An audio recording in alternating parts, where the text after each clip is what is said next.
The lead investigator on a murder case texted his sister. Hopefully she kills herself. He was 4 days into the investigation. He searched the suspect's seized phone and reported back to colleagues, no nudes so far. He called her a whack job before the forensics were even complete. This is not a story about whether Karen Reed killed her boyfriend. A jury said the state failed to prove it. She was convicted only of drunk driving, and she admits she was drinking that night. This story is about something else. It's about who decides what evidence even gets collected, and what happens when that person is broken. January 28th, 2022, Canton, Massachusetts. A blizzard is moving toward the coast. John O'Keefe is at a bar with his girlfriend of 2 years, Karen Reed. O'Keefe is a 46-year-old Boston police officer, 16 years on the force. 2 years before this night, his sister died. Months later, her husband died too. John took in their 2 kids. He became their legal guardian. The group moves to a house party at 34 Fairview Road. The home belongs to Brian Albert, also a Boston cop. Reed drops O'Keefe outside. According to the people inside, he never comes in. Reed drives home. She leaves O'Keefe 8 voicemails, most of them angry. She drinks more. She falls asleep next to his niece. At 5 a.m. she wakes up. O'Keefe never came home. She calls a friend, crying. She drives back to the Albert house with 2 other women. There's 6 inches of snow on the lawn. They almost don't see him. John O'Keefe is face up in the snow. He has a head wound. He's not breathing. Reed starts screaming. First responders later say she repeated one phrase, "I hit him! I hit him!" Reed has always said she actually asked it as a question. Could I have hit him? Either way, that single moment becomes the entire prosecution. Within hours, the Massachusetts State Police take over the investigation. The lead investigator is Trooper Michael Proctor. Proctor's sister knows people connected to the Albert family. He doesn't formally recuse himself. He stays on the case.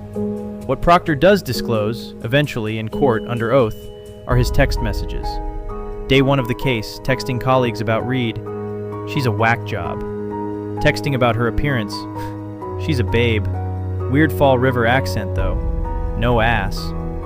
Searching her seized phone, reporting back to other officers, "No nudes so far." About the homeowner whose lawn the body was found on, "Homeowner is a Boston cop too. He'll be fine." Texting his own sister while running the murder investigation, "Hopefully she kills herself." Asked later under oath whether he really wrote that, about the subject of his own homicide investigation, Proctor called it a figure of speech. He sends another text. "Zero chance she skated. She's effed." 3 weeks in. Forensic testing hasn't finished. Witnesses are still being interviewed. He's already certain. And here's what matters. Every piece of physical evidence in this case passed through this man's hands. The taillight fragments, the clothing, the blood samples in the snow, blood samples that were collected in red plastic cups, transferred to a paper grocery bag, never tested for DNA. So we still don't know whose blood it was, or if it was blood at all. The first trial begins April 2024. For 10 weeks, the state walks the jury through their case. The crash reconstruction, the voicemails, the "I hit him" testimony. Then Proctor takes the stand. Defense attorney Alan Jackson hands him his own text messages, makes him read them out loud, to the jury, word for word. 5 days of deliberation. The jury sends 3 notes saying they're deadlocked. The judge declares a mistrial. Hours later, the state police relieve Proctor of duty. Then something strange happens. Multiple jurors come forward on their own. They say the jury had unanimously agreed Reed was not guilty of murder, not guilty of leaving the scene. They were only split on manslaughter, but they never wrote that down. They never told the court. Massachusetts law requires the verdict to be announced in open court for it to count. It wasn't. Legally, it never happened. Reed faces all the same charges again. The state's highest court agrees. The second trial begins April 2025. Proctor has now been dishonorably discharged. Prosecutors don't call him as a witness. His texts get entered through a childhood friend instead.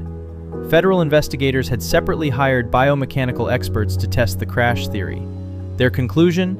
The damage to the vehicle wasn't consistent with hitting a person. 21 hours of deliberation. 4 days. Verdict: not guilty of murder. Not guilty of manslaughter. Not guilty of leaving the scene. Guilty of 1 count of operating under the influence. 1 year of probation. No prison time. Juror Paula Prado said afterward, "They couldn't prove there was even a collision. Too many holes, and it wasn't the jury's job to fill them." Here's where the story changes shape. June 2026. Karen Reed files a civil suit.